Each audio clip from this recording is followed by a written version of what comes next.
So it's late February, it's in the high 40s, sunshine obviously, gorgeous day, unseasonably warm, definitely compared to last winter. But it's time to start some seeds. So I'm not going to really give you a how-to video, I'm going to show you how we do seed starting.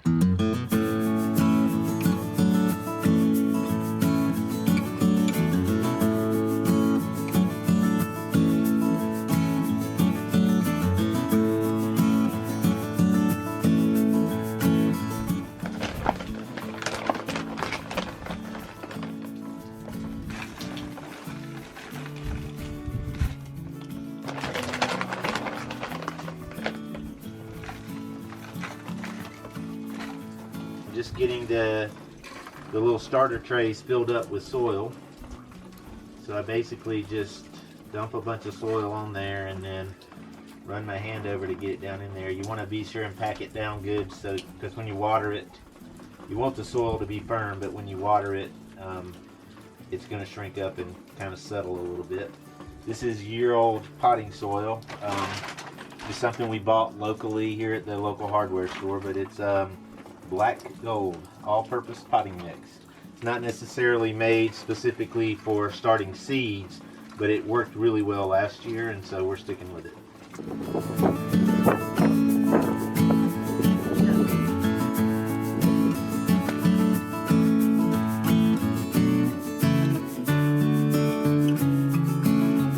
Can't do much of anything on the homestead without duct tape. I just used it to mark my trays. So here's my record keeping system. That's just a piece of duct tape with the number 1 on it. The other tray's labeled number 2. And then a diagram that has what's planted in each tray and where. So tape and why.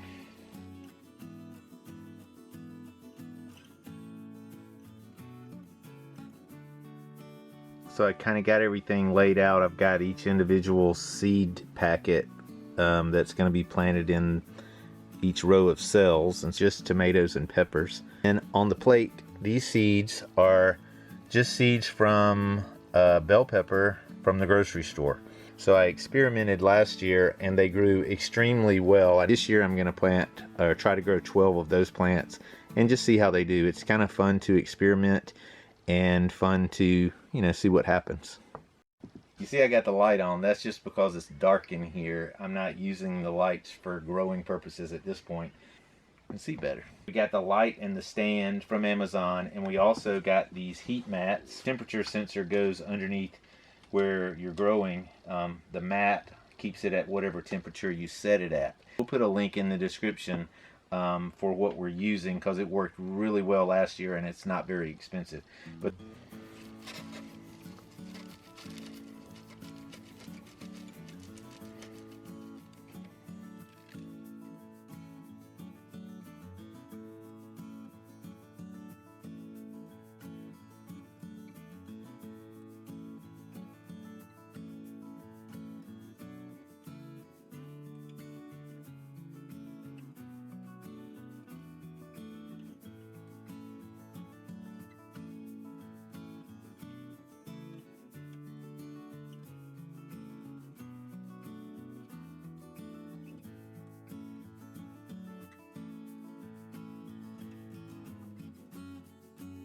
seeds in each cell, and then just tamp them down. These are tomato seeds. They're very small, so they go down about 1/8 to 1/4 of an inch.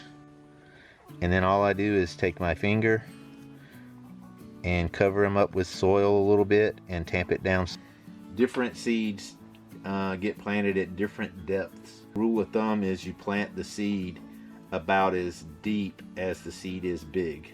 So these are tiny seeds, so they only go down about 1/8 to 1/4 of an inch. Once I'm done planting this entire tray, then I will mist it down, get sure that it's not soaked, just moist. Then I'll put a humidity dome on top of it, which is just a plastic cover that's raised that helps keep all the moisture in. Moisten it a couple of times a day until they start sprouting. And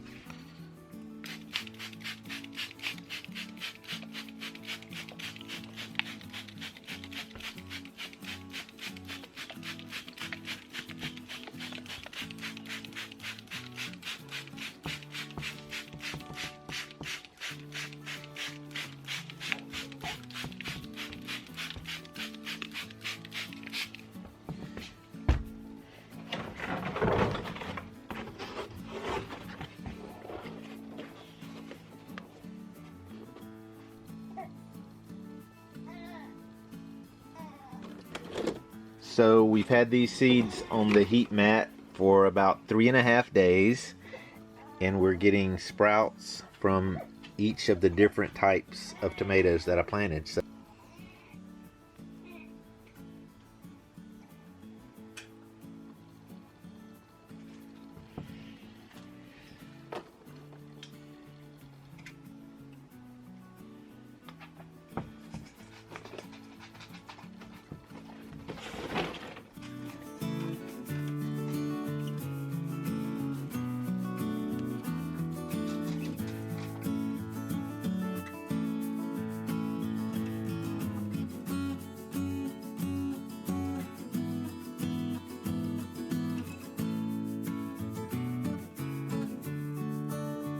system is extremely easy, very easy to adjust. It takes like no time at all, and makes kind of keeping the light at the right place really simple.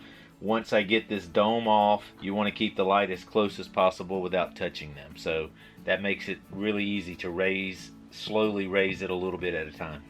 Hey, what are you doing? You want to go for a ride? Chooka chooka chooka chooka chooka chooka chooka chooka chooka chooka chooka chooka chooka chooka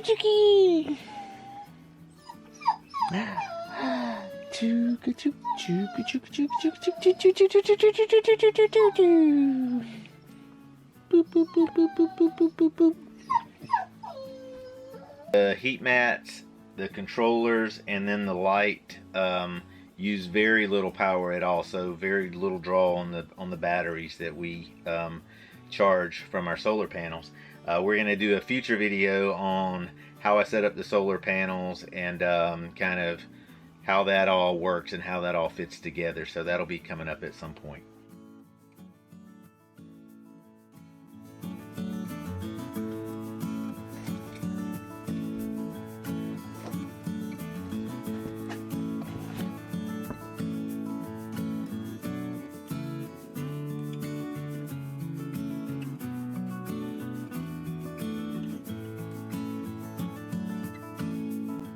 That can cause plants to be kind of leggy. One is leaving the heat mat on too long. So the other thing is keeping the light too high. So if you leave the light up high, they're going to keep growing taller, reaching up, trying to get to the light.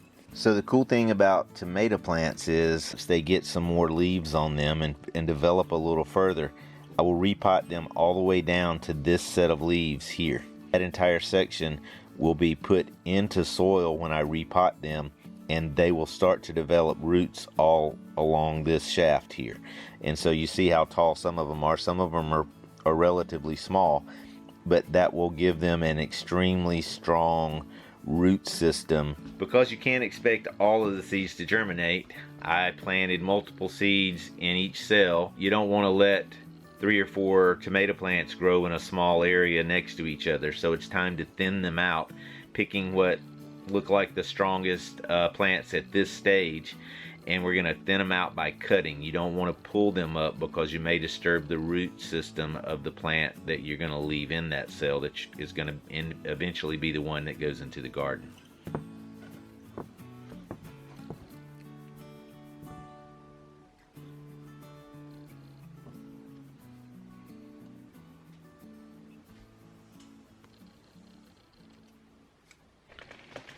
So at least the tomatoes, I will probably fertilize them in a week or so, and maybe a couple of weeks, just depending on how long it takes for them to get their first true set of leaves. This is a fertilizer that I bought last year. It seemed to work really well as far as plant development. I try not to over fertilize, especially these small plants. I use this stuff half strength. I'll put a link in the description below just so you can see what I use.